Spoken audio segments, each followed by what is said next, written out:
ليه مش بتبدأ في المشكلة مش في الفكرة. معظم الناس فاكرة إنها محتاجة فكرة قوية. في ناس بدأت بأفكار عادية جدا ونجحوا. الفرق هنا ما كانش في الفكرة، الفرق هنا كان في البداية. استني الوقت المثالي، أو خايف من الفشل، خايف من آراء الناس. اللي بيقولك بقى مستني الوقت المثالي ده مستني يبقى عندي فلوس كتير، خبرة أكتر، وقت أكتر. بس الحقيقة ما هيعرفها لو فضل بنفس الفكر ده، هو ان الوقت المثالي عمره ما بيجي. هو اصلا حاجه مش موجوده، هو فكره في خياله كده، وهم. وقت المثالي اللي بيقول لك خايف من الفشل، مش خايف تبدا، انت خايف تبدا وتكتشف انك فشلت، فبتفضل ما تبداش عشان تحافظ على وهم ان الفكره كانت هتنجح لو بدات. يعني خوفك من الفشل شل حركتك وفشلك بجد. الرأي التالت بقى اللي هو خايف من رأي الناس. هقول ايه للناس؟ ولو محدش شاف، لو محدش اشترى، لو ضحكوا عليا. ده هنا شخص خايف برضو من المجتمع، وشايف ان الناس كلها مهتمة اصلا باللي هو بيعمله او مركزة معاه، والحقيقة ان الناس كلها مشغولة بنفسها. الحقيقة الصادمة، اول خطوة عمرها ما كانت محتاجة شجاعة كاملة، ولا كانت محتاجة قرار صغير. مش هتعمل اول ما هتعمل شركة، ابدأ صفحة. مش هتفتح المحل فجأة. اول حاجة ابدأ، اعرض المنتج. مش الحل. يعني بعد كل اللي احنا قلناه، المخاوف ودي مش بنبدأ ودي مش بنعمل، طب ايه الحل؟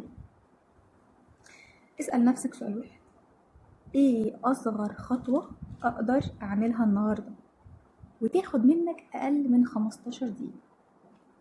ممكن اساسي في حياتك كل يوم قبل ما تنام. اساسي تسأل نفسك سؤال مهم قوي: انا بقيت حياتي، اضفت ايه لحياة غيري؟ هل انا غيرت حاجة النهاردة؟ وشوف ايه الاجابة. نرجع نقول يكون حاجة ضخمة او حاجة كبيرة. يكفي ان انت مثلا لو حطيت شوية مية لقطة في الشارع، ده تغيير، انت غيرت في حياتها، انت ساعدتها. في صحيح البخاري وصحيح مسلم عن ابي هريرة رضي الله عنه ان رسول الله صلى الله عليه وسلم قال: بينما كان يطيف براكية قد كاد يقتله العطش، إذ رأته إيه؟ بغي من بغايا بني إسرائيل، فنزعت موقها فاستقت له به فسقته فغفر لها به. المعنى بتاع الحديث بقى: في كلب عمال بيمشي، خلاص بقى مش قادر، عطشان جدا، كان هيموت من العطش. فشافته مين؟ بغاية يعني امرأة كانت بتعمل فاحشة كبرى، مش ذنب عادي، لا ده فاحشة يعني. شافته فنزعت او شالت بقى، خدت من رجلها الحذاء بتاعها ومليته ميه وشربت الكلب. ايه اللي حصل؟ ايه اللي حصل؟ غفر لها به. يعني ايه؟ واحده بتعمل كبيره شربت كلب عطشان كان هيموت، بس كده. ده الفعل بتاعها، ده العمل، ده الانجاز اللي عملته في حياتها حرفيا. واحده بتعمل كبائر كل اللي عملته انها شربت كلب ميه بس. ايه اللي حصل لها؟ غفر لها. غفر. باي عمل صغير بنعمله ده انجاز. نركز يا جماعه في الانجازات، في الخطوات الصغيره في حياتنا، هي دي اللي بتصنعنا فعلا، هي دي اللي بتبني الانسان. اي خطوه صغيره بتخطوها في اليوم بتبنيك وبتضيفك. اي كلمه حسنه كويسه بتسمعها في حياتك بتضيف لك، بتديك. اي حاجه حلوه قلتها لاي حد ممكن اعملها بكره.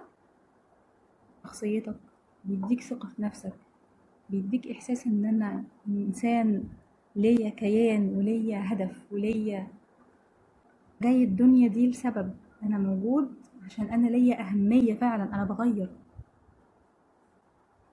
هنرجع تاني لنقطة ان احنا، لان انت لازم تاخد الخطوة الاولى وترمي عنك كل المخاوف. اي خوف، اي خوف اعرف ان هو شيطان. اي خوف اعرف ان هو شيطان جاي يخوفك تعمل الحاجة الحلوة. انا خايفة ادرس الحاجة الفلانية، انا خايفة مكان الفلاني، انا خايفة اتكلم الكلمة الفلانية. طبعا لو انت عارف يعني ان الحاجات دي حلوة، يعني من المكان اللي انت هتروح له كويس، الكلمة اللي هتقولها انت عارف انها كويسة، انت انسان كبير وعاقل ومميز للخطأ والصح. مش اكون خايف اعمل حاجة غلط واقول بقى ده من الشيطان بقى. اكيد لا، يعني اكيد خايف تعمل حاجة كويسة اعرف ان هو من الشيطان، فانت تستعيذ بالله تقول اعوذ بالله من الشيطان الرجيم وانطلق. فكر في النتيجة اللي بتسعى اليها، ما تفكرش في المشقة اللي قبلها. وجه تفكيرك نحو المكافأة مش نحو التعب. كلنا لو فكرنا في التعب اللي هنتعبه أو الصبر اللي هنصبره عشان نوصل للجنة، خلاص خلص الموضوع.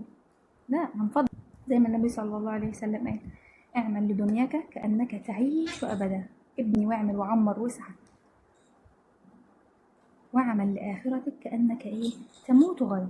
يعني أبقى حريص جدا في أفعالي في أقوالي تكون حسنة وترضي ربنا، لأن أنا ممكن أموت بكرة عادي جدا. أموت بكرة دي يعني النتيجة بتاعتي جاية بكرة خلاص، اللي هي جاية جنة يا نار. نتيجة حياتي ونتيجة أفعالي دي في الدين دينيا أنا هشوفها، ممكن أشوفها بكرة، دي النتيجة. إنما في الدنيا لا، إحنا هنعمل وهنبني كأننا عايشين فيها مخلدين، لأن الدنيا أفعالها بتكون محتاجة صبر. يعني مثلا عشان أنا اجيب فلوس علشان اعمل مثلا بيت ليا، فده محتاج وقت ومجهود. فالنبي صلى الله عليه وسلم قال لك لا، اعمل الدنيا كانك تعيش فيها مخلد عادي، اصبر زي ما انت عايز وابني واشتغل وعمر.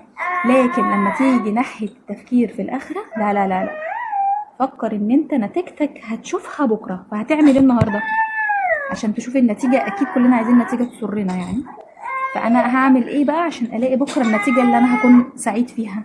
المنطلق وراقب افكارك كويس قوي. افعالك اقوالك حياتك هي نتيجة افكارك انت وبس. سلام.